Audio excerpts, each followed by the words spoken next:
Hey everyone, Dr. Eric here. Today we're going to be talking about this concept of protein. And so the title of this is, Are You Eating Enough Protein? Here is the simple formula to know. Um, what we're going to go over today, a couple of really important things. We're going to be covering why protein is important for your body. We're going to be going over the different sources of protein. We're going to be talking about common myths that a lot of people have around protein. We will then get into kind of the real, pun intended, meat and potatoes, so that you need to figure out what you need to do to calculate your protein intake for the day, and then also what to expect once you finally start hitting those numbers. So a little background about who I am. My name is Dr. Erik Carlson. I am the owner of My Health Solution, Chiropractic and Weight Loss. I'm a chiropractor by trade. I've been doing that for 14 years. I've been voted one of Minnesota's best chiropractors 5 different times. I'm also a weight loss coach and expert that I've been practicing for 9 years. I have helped hundreds of people lose thousands of pounds along the way. And this is a really fun thing that I always enjoy, because when we're looking at weight loss, it's not just giving you the information, but it's a lot of it is about personal development and growth. And so you get to see some really, really cool changes, not only physically for people, but also personally as they change and they're able to overcome major hurdles. And so that's a really, really fun process that I always like to experience for my clients and to see them go through that growth.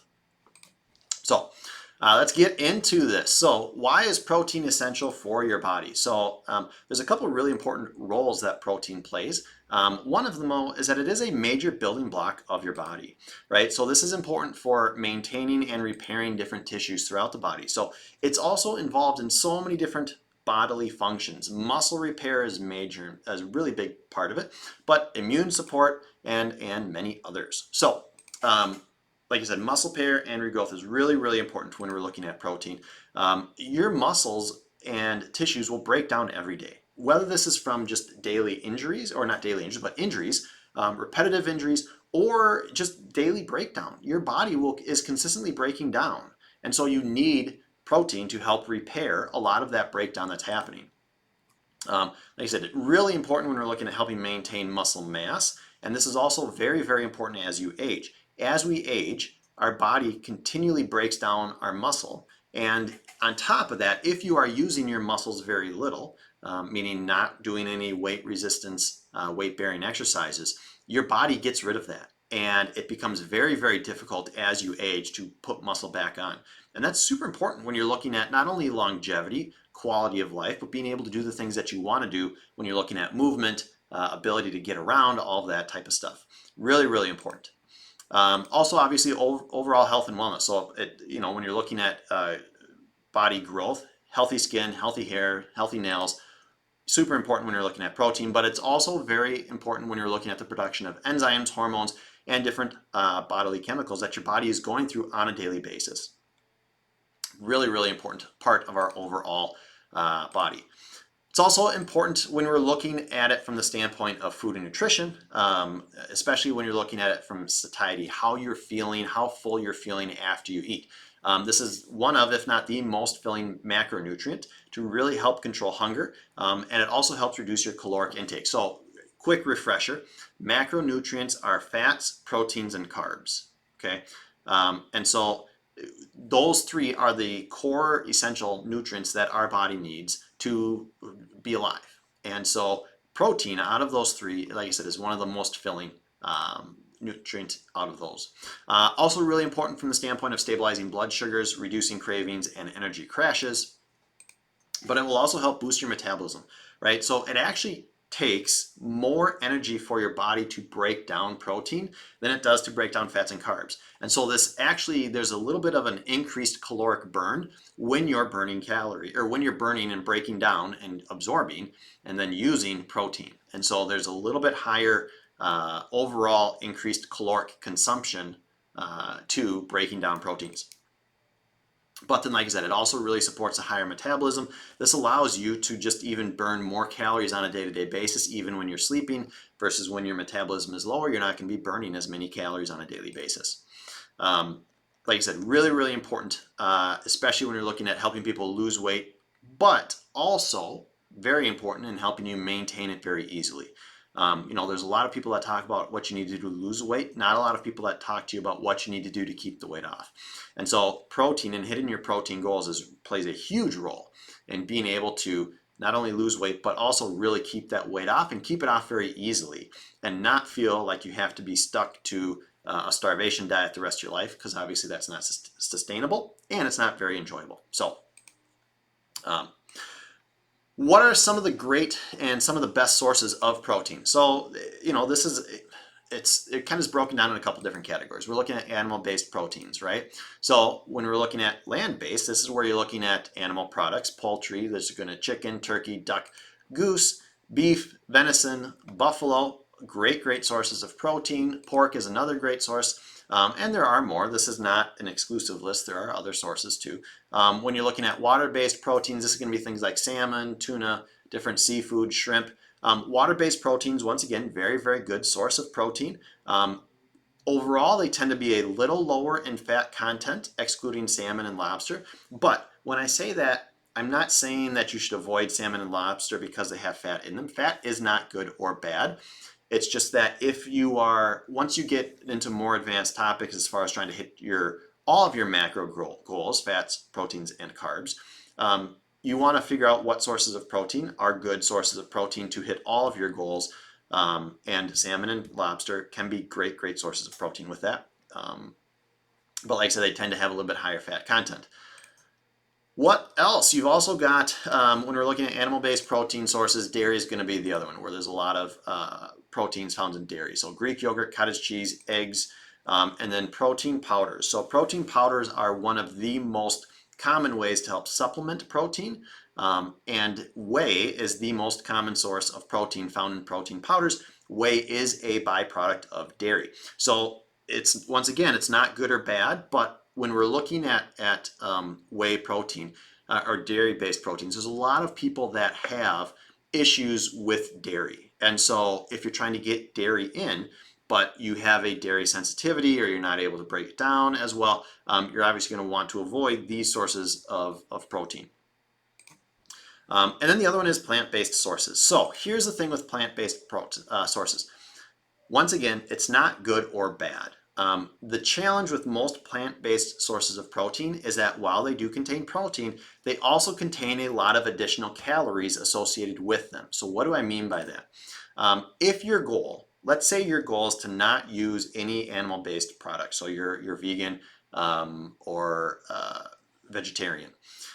For example, if you're eating and getting your protein sources from 1 ounce of peanuts, you've got 6 grams of carbs, 14 grams of fat, and 6.9 grams of protein in about a 1 ounce serving of peanuts.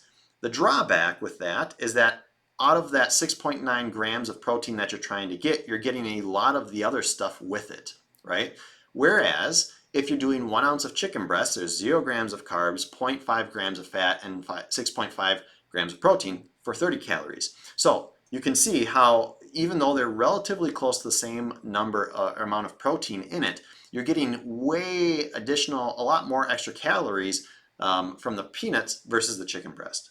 So it's not that it's good or bad, but you also have to just take into consideration that you're getting a lot more calories with it. So if your goal was to hit your total caloric goal and you're using plant-based sources of protein, the likelihood of you hitting your protein goal but then also being over on your total caloric goal for the day is very high. So that's one of the challenges with this. Now, there are some places that exclude this, right? So this is where some of the exceptions are looking at tofu and protein powders. So they do have plant-based protein sources that once again can be very high in protein and very low in the carbs. So a lot of times this will be made up of like a rice-pea combination, but there are other sources of that as well. And so once again, this is not an exclusive list. There are other sources, but it's just to give you some overall information with it. So let's go over some common myths when we're looking at protein. So the myth number 1, you can only absorb protein, limited amount of protein at once.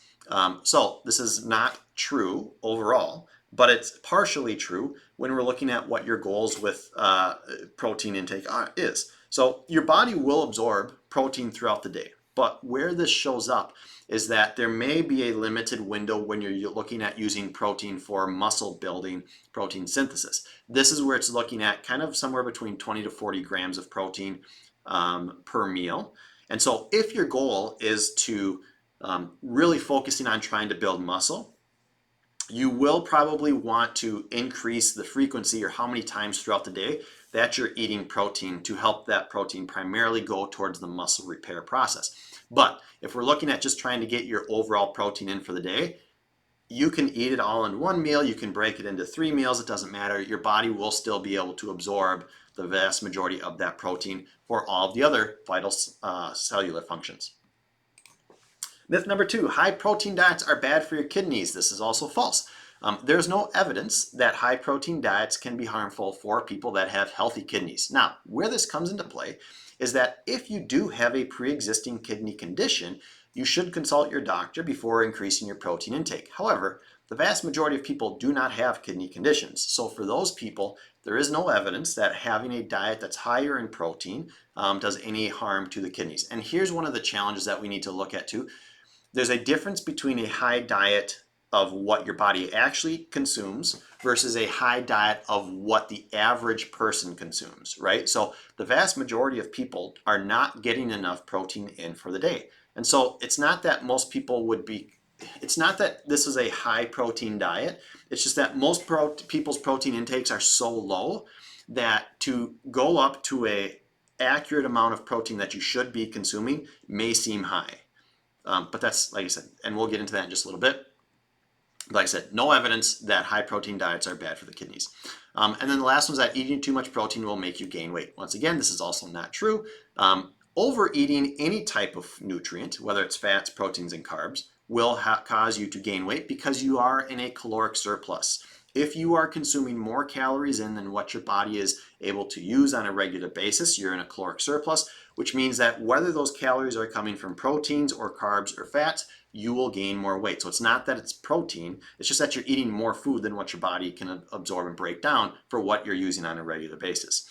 With that being said too, protein is less likely to be stored as fat compared to carbs and fats, which seems ironic or weird, but it's more difficult for your body to break down protein and then turn that into stored fat than it is for your body to do that exact same process with fats and carbohydrates.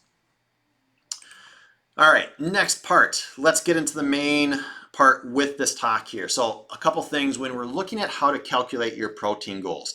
The part that's really important with this is that this is going to be based upon your ideal weight. This is not based upon your current weight. It's based upon your ideal weight. So if your current weight is 200 pounds, but your ideal weight is 150 pounds, you want to use this calculation that's based on 150 pounds, okay? So this is how you do it. It's really simple.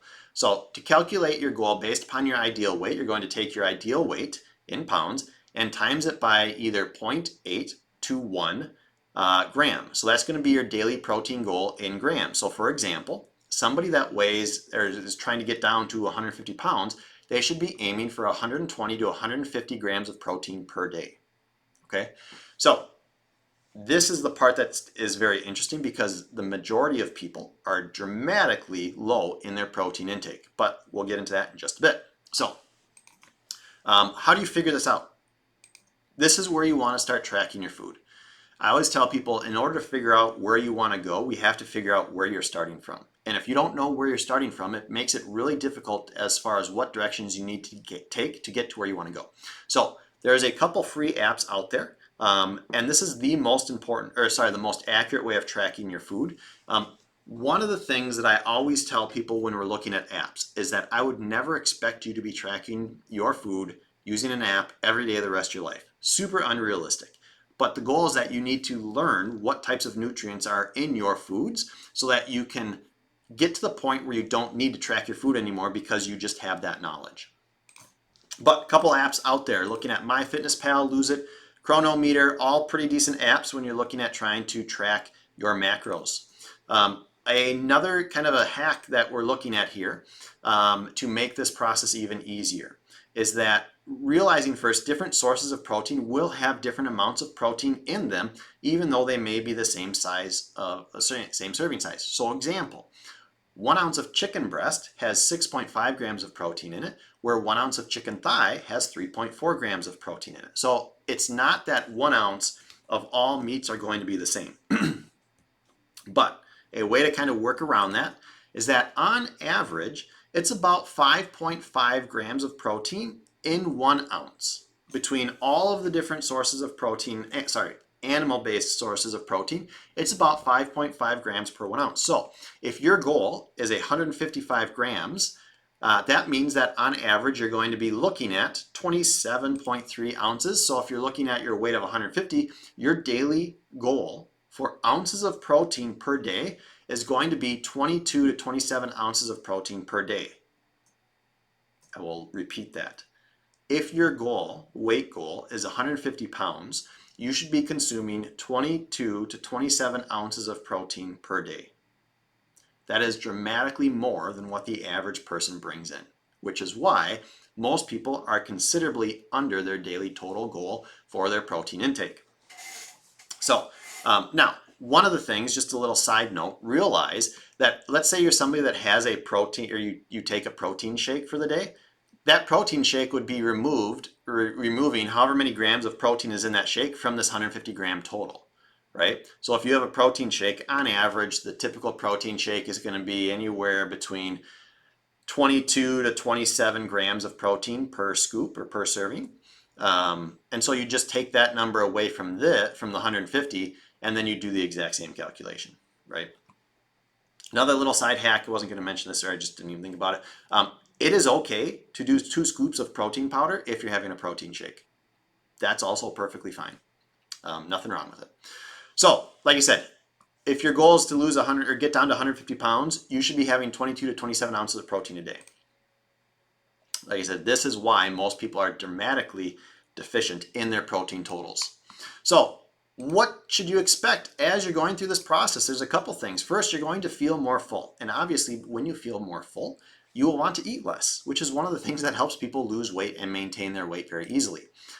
You will also have less sugar and less sweet cravings. One of the ways where you can tell that if you have a sugar or sweet craving is that you're not getting enough protein in for your body.